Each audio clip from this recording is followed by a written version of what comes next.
नमस्कार, बहुत स्वागत है आप सभी का। आप देख रहे हैं टोटल न्यूज, आपके साथ मैं हूं पंकज रौतेला। देश का चुनावी महाकुंभ आज खत्म हो गया। सियासी दलों की जी तोड़ मेहनत अब ईवीएम में कैद हो चुकी है। 7 चरणों के इस चुनावी घमासान में सभी दलों और उम्मीदवारों ने जीत के लिए खूब जोर लगाया, लेकिन फैसला जनता ने करना है। सभी उम्मीदवारों की किस्मत अब ईवीएम में कैद है। इंतजार है तो बस 4 जून का, जब देश का जनादेश सबके सामने होगा और यह तय हो जाएगा कि देश में अगली सरकार किसकी होगी और कैसी होगी। इधर चुनाव संपन्न होने के साथ ही समीक्षा का दौर शुरू हो चुका है। हर दल बैठक के जरिए अपने नफा नुकसान का आकलन कर रहा है, अपनी कमियों को खोज रहा है, उस पर मंथन कर रहा है। ऐसा ही कुछ हरियाणा में भी हो रहा है। एक तरफ बीजेपी वाले बैठक कर रहे हैं तो उधर कांग्रेस वालों ने भी आत्ममंथन करना शुरू कर दिया है। इधर भीतर घात वालों को लेकर भी दल काफी सख्त नजर आ रहे हैं। आज चर्चा इसी मुद्दे को लेकर।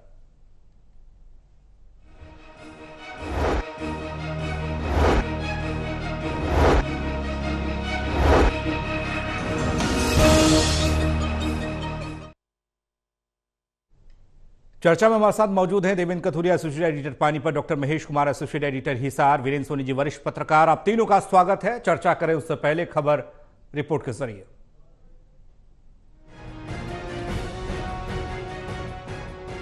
हरियाणा की 10 लोकसभा सीटों पर पिछले हफ्ते चुनाव हो चुके। पड़ोसी राज्य पंजाब, हिमाचल और यूटी चंडीगढ़ की एक सीट के साथ ही शनिवार को पूरे देश में कुल 7 चरण के लोकसभा चुनाव संपन्न हो गए। अब सभी को बस 4 जून का ही इंतजार है कि ऊंट किस करवट बैठेगा, क्योंकि सत्ता पक्ष और विपक्ष अपनी अपनी हुंकार भर रहे हैं कि हम जीत रहे, वो हार रहे हैं। इस बार तो सभी दुविधा में हैं, आखिर कौन हार रहा है, कौन जीत रहा है। लगभग 2 महीने के करीब हमारे सभी कार्यकर्ता इस भयानक गर्मी के अंदर भी मजबूती से लगे रहे हैं। सारा एनालिसिस हुआ है। बात अपने हरियाणा की करें तो अब सभी की नजरें 4 जून दिन मंगलवार पर लगी हैं। चूंकि हरियाणा में चुनाव हुए पूरा 1 हफ्ता हो चुका है, इसलिए आज तक हर कोई अपने अपने हिसाब से दावे दलीलें पेश कर रहा है। इस बार जीत हार का अनुमान लगाना वाकई टेढ़ी खीर बना हुआ है। हरियाणा के लोगों को मैं हार्दिक मुबारकबाद भी देता हूँ, बधाई भी देता हूँ कि कोई अप्रिय घटना नहीं घटी। नहीं, आमतौर पर चुनाव पे घट जाती है। बड़ा शांतिपूर्ण चुनाव हुआ है और ये काम तो इलेक्शन कमीशन का है, उसको वहाँ कंप्लीट करनी चाहिए। चलिए, आखिरी चरण का मतदान खत्म होने के साथ ही अब नतीजे की बारी है। प्रदेश की 10 लोकसभा सीटों के सामने आने वाले नतीजे ही प्रदेश में अगले 100 दिन में होने वाले विधानसभा चुनावों की दिशा तय करेंगे। कौन कितने पानी में होगा, यानी विधानसभा चुनाव का आधार लोकसभा चुनाव का पिटारा तय करेगा। जिंदाबाद जिंदाबाद। Haryana bureau, total news.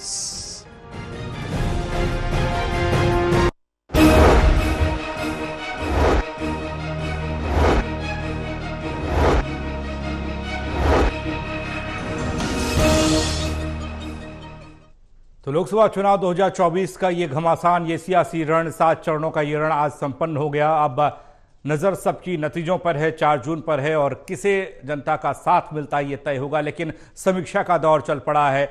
जो चेहरे कब पहले मुरझाए हुए थे वो चेहरे अब खिले हुए दिखाई दे रहे हैं। कुछ चेहरे ऐसे थे जो पहले खिले हुए थे अब मुरझा गए। यानी कि इधर मतदान के बाद काफी कुछ बदलता हुआ दिखाई दिया। ऐसा क्यों हुआ और हरियाणा की स्थिति क्या है, जानने की कोशिश करेंगे। देवेंद्र, चर्चा की शुरुआत आपसे हम कर रहे हैं।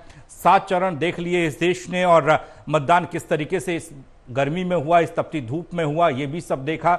आकलन का दौर भी चल पड़ा है, कहां कमियां थी ये भी खोजी जा रही है। लबोलबाब देखें 7 चरणों का और आज के बाद जो अब तक नतीजे नहीं आते, क्या कुछ देखने को मिलेगा खास?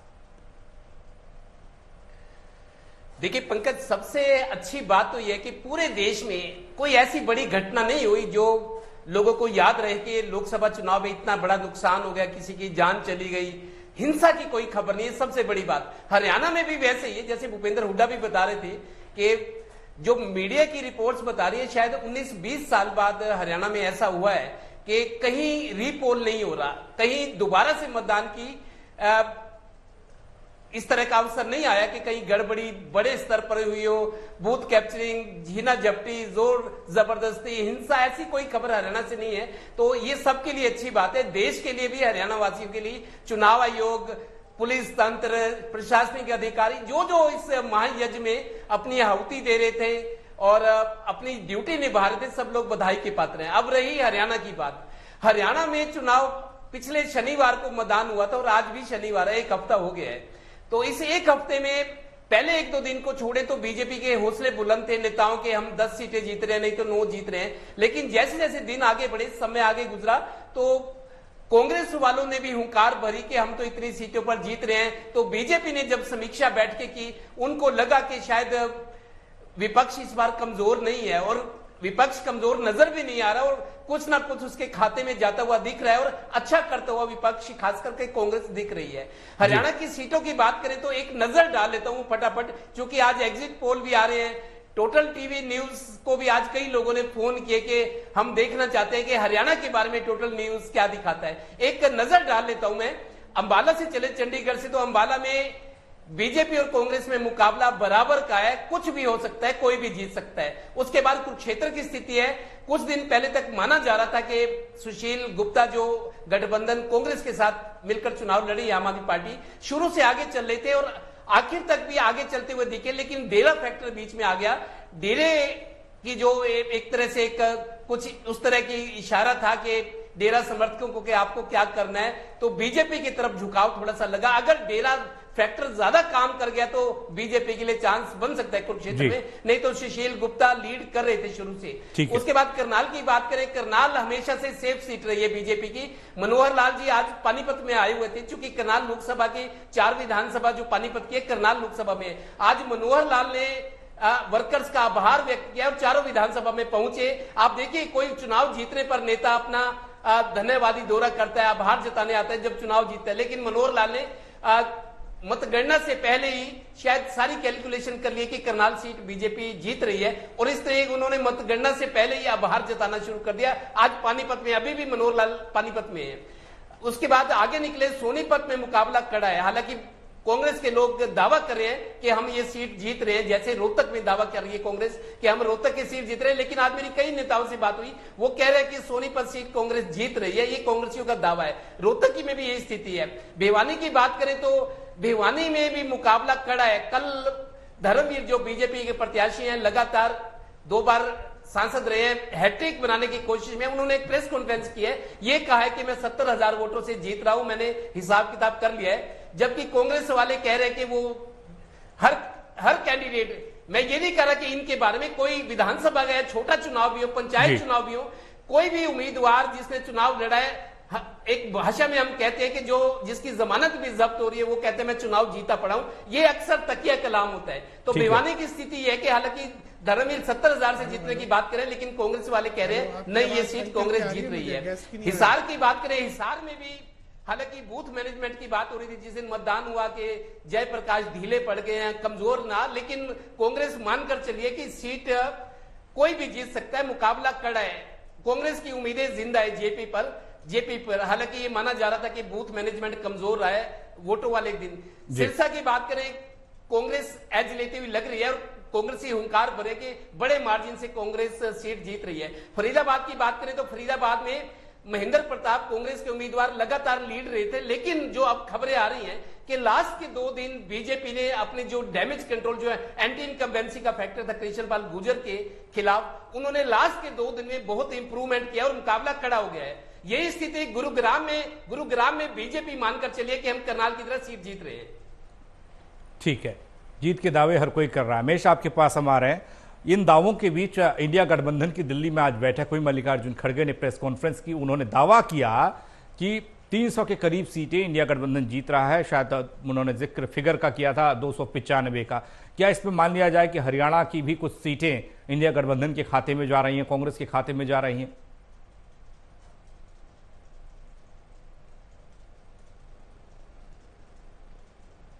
यकीनन पंकज, इस बात को यकीनन कहा जा सकता है कि हरियाणा से भी अच्छी खासी सीटें जो है इंडिया गठबंधन को जा रही हैं। और गारंटी का अगर जिक्र करें, क्योंकि अब तो मतदान खत्म हो चुका है, तो किसी भी तरीके से रोक टोक हमारे ऊपर भी खत्म हो चुकी है, तो ऐसे में सिरसा सीट को लेकर गारंटी ली जा सकती है। किसी भी तरह का किंतु परंतु नहीं बचाया सिरसा सीट को लेकर। और सबसे बड़े अंतर के साथ जो सीट इंडिया गठबंधन जीतने जा रहा है वो सिरसा लोकसभा सीट होगी। यकीनन ये बात कही जा सकती है कि सिरसा सीट को लेकर कांग्रेस पार्टी को किसी भी तरह की संशय की स्थिति का सामना नहीं करना पड़ रहा है। अगर जिक्र रोहतक सीट का करें तो यहां पर भी इतने आश्वस्त यहां पर कांग्रेस पार्टी के लोग नजर आ रहे हैं। और तमाम जो इनपुट्स मिले हैं उसको आधार पर भी ये कहा जा सकता है कि दीपेंद्र हुड्डा की जीत का अंतर तो बहुत बड़ा नहीं होगा, 1 लाख से नीचे ही रहेगा, 70,000 के करीब हो सकता है, 60,000 के करीब हो सकता है। लेकिन दीपेंद्र हुड्डा की सीट को लेकर भी किसी भी तरह की संशय की स्थिति इस वक्त जो है कांग्रेसियों में देखने को नहीं मिल रही। उसके बाद अगर किसी सीट का जिक्र करें तो सोनीपत सीट को लेकर कांग्रेस पार्टी पूरी तरह आश्वस्त यहां पर नजर आ रही है कि किसी भी तरह की परेशानी सोनीपत लोकसभा सीट को लेकर देखने को नहीं मिलेगी। जिक्र भिवानी सीट का करूं तो यहां पर भी रावदान सिंह के लिए उम्मीदें बनी हुई हैं। ऐसे नहीं कह सकते कि एक तरफा जो है धर्मवीर सिंह भारतीय जनता पार्टी जीत चुकी है। उम्मीद आप रख सकते हैं कि रावदान सिंह भिवानी सीट पर भी जीत हासिल कर सकते हैं। जो इनपुट आ रहा है उसके आधार पर यह भी कहा जा सकता है कि नवीन जिंदल भी हो सकता है कि अपना चुनाव हार जाएं, उन्हें भी हार का सामना करना पड़े। सुशील गुप्ता अच्छी खासी जो चुनावी चुनौती है मतदान की संख्या के लिहाज से, मतों की संख्या के लिहाज से अच्छी खासी चुनौती जो है यहां पर नवीन जिंदल को मिली है। तो कह सकते हैं कि अमूमन जो है ज्यादातर जो सीटें हैं वहां पर कड़ी चुनौती का सामना भारतीय जनता पार्टी को कांग्रेस पार्टी के साथ करना पड़ा है। हिसार सीट का मैं जिक्र करूं तो यहां पर भी बेहद कांटे की टक्कर जो है बनी हुई है। हो सकता है कि 10-20 हजार इस तरफ आए तो जेपी जीतेंगे और 10-20 हजार उस तरफ गए तो फिर भारतीय जनता पार्टी का दाव लग सकता है। तो यकीनन ये बात कही जा सकती है कि जो सीटें लाखों के अंतर के साथ जो है जीत रही थी भारतीय जनता पार्टी पिछले लोकसभा चुनाव का मैं जिक्र करूं तो नए नए रिकॉर्ड जो है हरियाणा प्रदेश में देश के लिहाज से बनते हुए नजर आ रहे थे। लेकिन अब जो परिस्थितियां कांटे की टक्कर है, हार जीत 10, 20, 30 और 40 हजार पर आकर टिक चुकी है और ज्यादातर जो सीटें हैं वो मुकाबले में फंसी हुई हैं। तो यकीनन इस बात की तो गारंटी मानकर चलिए कि कांग्रेस पार्टी अपना खाता तो खोलेगी ही, और न सिर्फ खाता खोलेगी बल्कि अच्छा खासा जो परफॉर्मेंस है हरियाणा प्रदेश में वो कांग्रेस पार्टी की तरफ से देखने को मिलेगा। यकीनन यही वजह है कि यहां पर मल्लिकार्जुन खड़गे जिस तरीके से संदेश दे रहे हैं और तमाम दूसरे राज्यों से भी जो हमने जानकारी जुटाने की कोशिश की,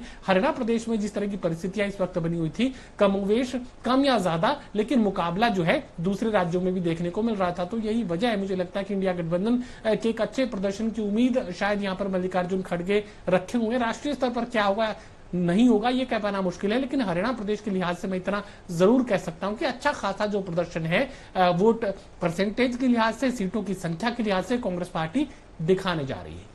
वीरेंद्र जी, आपसे 2 सवाल। एक सवाल तो ये कि इंडिया ब्लॉक की जो बैठक हुई उस बैठक में जो दावा किया गया मल्लिकार्जुन खड़गे द्वारा देश के फलक पर कि हम 295 सीटें लेकर आ रहे हैं, ये कितनी तार्किक बात लगती है और किस हिसाब से आपने तैयारियां देखी, मतदान देखा, जनता का जोश देखा, उससे क्या ये संभव लगता है कि हाँ ये चीज़ हो सकती है? और दूसरा ये कि चुनाव से पहले जो चीज़ बहुत आसान लग रही थी, बीजेपी के फेवर में माहौल दिखाई दे रहा था, ये चुनाव खत्म होते होते ऐसा क्यों दिखाई दे रहा है और क्यों कहा जा रहा है कि कांटे की टक्कर, गैप बहुत ज्यादा नहीं होगा और हार भी हो सकती है कई सीटों पर? देखिए, मल्लिकार्जुन खड़गे के दावे में मुझे इतना कोई सार नजर नहीं आता। देखिए, दावे तो सभी करते हैं। कोई भारतीय जनता पार्टी ने 400 पार का लक्ष्य निर्धारित किया था, तो मुझे नहीं लगता ये भारतीय जनता पार्टी 400 पार के लक्ष्य को पार कर लेगी। और इस तरह मल्लिकार्जुन खड़गे के भी दावे में उस तरह का कोई आधार नजर नहीं आता। जहां तक हरियाणा की बात है, मुझे हरियाणा में लगता है कि भारतीय जनता पार्टी 7 सीटें जीतने में सक्षम है और कांग्रेस का यह आंकड़ा 3 तक सीमित रहेगा। हालांकि कुछ लोग ये दावा 6-4 का भी करते हैं, लेकिन अगर भारतीय जनता पार्टी कांग्रेस को 2 सीटों पर ही सीमित कर देती है हरियाणा में, तो भारतीय जनता पार्टी के लिए उपलब्धि होगी। और ये लगता है कि अंबाला से लेकर, अंबाला भी भारतीय जनता पार्टी आसानी से सीट जीतने जा रही है, कुरुक्षेत्र में भी भारतीय जनता पार्टी का मुकाबला होने के बावजूद भी भारतीय जनता पार्टी के नवीन जिंदल ये सीट जीतने जा रहे हैं। और करनाल में तो कोई संदेह है ही नहीं। करनाल में स्थिति ये बनी हुई है कि कांग्रेस को यहाँ काउंटिंग एजेंट भी नहीं मिल पा रहे, तो इसलिए, हालांकि आज दिल्ली में प्रशिक्षण शिविर था, 2-2 कार्यकर्ताओं को बुलाया गया था, तो कांग्रेस को तो करनाल में काउंटिंग एजेंट भी नहीं मिल रहे। सोनीपत में अवश्य मुकाबला है। फरीदाबाद में जो कृष्णपाल गुर्जर हैं 1.5 लाख मतों के अंतर से जीत जाएंगे। गुड़गांव में भारतीय जनता पार्टी जीत रही है। हाँ, सोनीपत में अवश्य मुकाबला है। तो कुल मिला के ये देखा जाए कि भारतीय जनता पार्टी 60 सीटें जीतने में सक्षम है और कांग्रेस की जो आशाएं हैं वो सिरसा में है और रोहतक में है। लेकिन भारतीय जनता पार्टी को आज भी रोहतक में आशा की किरण जो है कोसली दिखाई दे रही है। भारतीय जनता पार्टी को ये लग रहा है कि शहरी क्षेत्रों में नरेंद्र मोदी के नाम पर वोट पड़े हैं तो रोहतक में भी पड़े हैं, तो इसलिए भारतीय जनता पार्टी को वहां भी आशा की किरण दिखाई दे रही है। कुल मिला के देखा जाए तो हाँ, इस बार जो हार जीत का जो अंतर है वो बहुत कम रहने वाला है, इसलिए कुछ सीटें जो है अपने अपने अंतर के हिसाब से फंसी हुई लग रही हैं। लेकिन ये देखा जाए कि जो मत प्रतिशत है जो 2014 में 2019 में भारतीय जनता पार्टी को वोट प्रतिशत मिला था उसमें कमी आ रही है, ये तो निश्चित है, इसमें कोई संदेह की बात नहीं है कि कांग्रेस ने जो मजबूत हुई है वो भारतीय जनता पार्टी के कारण मजबूत हुई है। भारतीय जनता पार्टी की अपनी कमियां थी या अपने गलत फैसले थे जिसके कारण कांग्रेस को बल मिला है और आज ये माहौल बना है। अगर कांग्रेस को संजीवनी मिल रही है तो भारतीय जनता पार्टी के कारण मिल रही है। जो भीतर घात की बातें ये तो विषय को भटकाने के लिए है, कोई भीतर घात का इतना बड़ा विषय है नहीं। ये हर चुनाव में होता है, कोई इस बार चुनाव में हुआ कोई भीतर घात के कारण कोई इतना बहुत बड़ा अंतर भी नहीं हो जाता, कोई एक व्यक्ति विशेष भी इतने वोटों को प्रभावित कर लेगा ऐसा नहीं है। जब भारतीय जनता पार्टी विश्व की सबसे बड़ी पार्टी है और इतना बड़ा संगठन बल है, डबल इंजन की सरकार है, तो भीतरघात कहां से होगा? तो ये भीतर बात की तो विषय से भटकने के लिए, अपने आप को जो है आंखें बंद करने के लिए है। जो पार्टी ने गलत फैसले किए हैं, जो जनता के हित के फैसले नहीं थे, उन पर पुनर्विचार करने की जरूरत है और कांग्रेस को भी अपना संगठन बनाने की आवश्यकता है। कांग्रेस का भारतीय जनता पार्टी के मुकाबले में प्रचार बहुत फीका था, तो कांग्रेस के नेता अपना विश्लेषण करेंगे और भारतीय जनता पार्टी तो विधानसभा बार भी अभी से समीक्षा शुरू कर दिया है ताकि मतगणना से पहले ही कार्यकर्ताओं का मनोबल बढ़ जाए। और भारतीय जनता पार्टी के कार्यकर्ताओं का मनोबल बढ़ा है और कांग्रेस चाहे 2 सीट या 3 सीट जीतने की स्थिति के बावजूद भी कांग्रेस कार्यकर्ताओं का मनोबल गिरा हुआ है, क्योंकि विधानसभा स्तर पर भी कोई बैठकें नहीं हुई है। दिल्ली में आज जो है दीपक मौर्य ने अवश्य बैठक बुलाई है मतगणना के लिए, इसके अलावा कोई और उद्देश्य है नहीं। तो मुझे लगता है कि भारतीय जनता पार्टी के जो कार्यकर्ताओं का विपरीत परिस्थितियों के बाद भी मनोबल बढ़ा हुआ है। देवेंद्र, ये चुनावी नतीजे जो 4 जून को आएंगे उसके बाद नजरें इस पर है, इसलिए भी महत्वपूर्ण है हरियाणा के लिहाज से कि परफॉर्मेंस पार्टियों का अच्छा रहे, चाहे वो कांग्रेस का हो या बीजेपी का हो। 2-3 महीने के बाद आपको विधानसभा चुनाव में जाना है, वहां पर भी आपको अच्छा परफॉर्म करना है और शायद वो चुनौती 10 और 90 में फर्क होता है, वो बहुत बड़ी ज़्यादा चुनौती आपके सामने होगी। तैयारियों के लिहाज से भी ये नतीजे आपके लिए बहुत महत्वपूर्ण होने वाले हैं, पार्टियों के लिए, सियासी दलों के लिए, नेताओं के लिए। देखिए पंकज, जिस तरीके से जब चुनाव शुरू हुए 16 मार्च को चुनाव आचार संहिता लगी थी, क्योंकि छठे चरण में चुनाव थे हरियाणा के, तो शुरू से बीजेपी की जो तैयारियां थी, माइलेज ले रही थी बीजेपी, क्योंकि माहौल भी बीजेपी के पक्ष में था। राम मंदिर की बात हो रही थी, अर्थव्यवस्था की बात हो रही थी, मोदी जी का चेहरा था, बहुत सारी चीजें अनुकूल थी बीजेपी के। लेकिन जैसे जैसे चुनाव आगे बढ़ा, हरियाणा का चरण आया, हरियाणा में कांग्रेस के उम्मीदवार आए और जो एंटी इनकम्बेंसी वाला फैक्टर था, कांग्रेस ने कुछ ऐसे अच्छे काम नहीं किए कि लोगों को मतलब लगे कि कांग्रेस हमारा वोट डिजर्व करती है। दरअसल जो परिस्थितियां बनी, जो एंटी इनकम्बेंसी थी, जो बदलाव की बात थी, या हरियाणा सरकार की जो कारगुजारी थी, किसान आंदोलन था, कुछ ही वर्गों की नाराजगी थी, कर्मचारियों की, वो सारी चीजें इकट्ठा हो गई और एकदम जैसे मतलब परिस्थितियां बदल गई। और कांग्रेस को ये है कि लोगों ने शायद रिस्पॉन्स देना शुरू किया, कांग्रेस के हौसले बुलंद होते चले गए। अब जो परिणाम 4 तारीख को आने वाले हैं, मेरे को लगता है कि विधानसभा का जो चुनाव है अब वो कांग्रेस और बीजेपी में शक्ति प्रदर्शन के दोनों के हथियार आमने सामने हैं जी।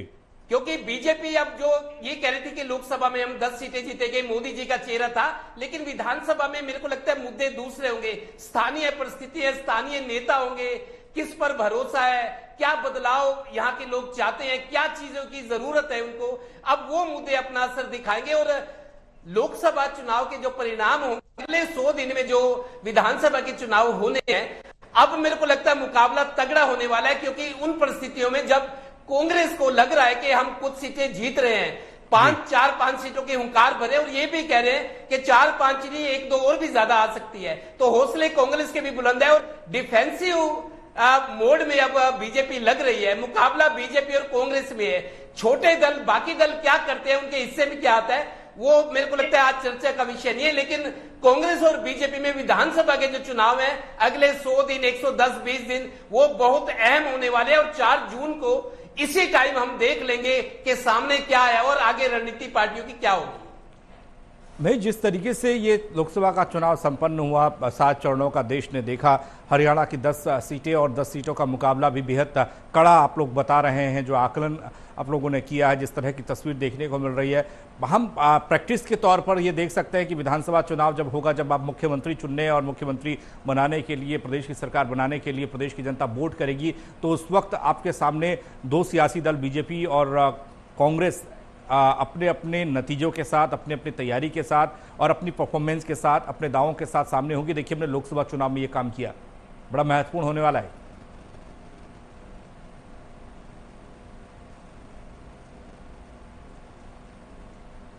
देखिए, मैं रेप्लिकेट यहाँ पर करना चाहूंगा, एक ही परिस्थिति को मैं दूसरी परिस्थिति से समझाने की यहाँ पर कोशिश करूंगा। साल 2019 के लोकसभा चुनाव का मैं जिक्र करूं तो यहाँ पर 10 की 10 सीटें भारतीय जनता पार्टी ने जीतने का काम किया था।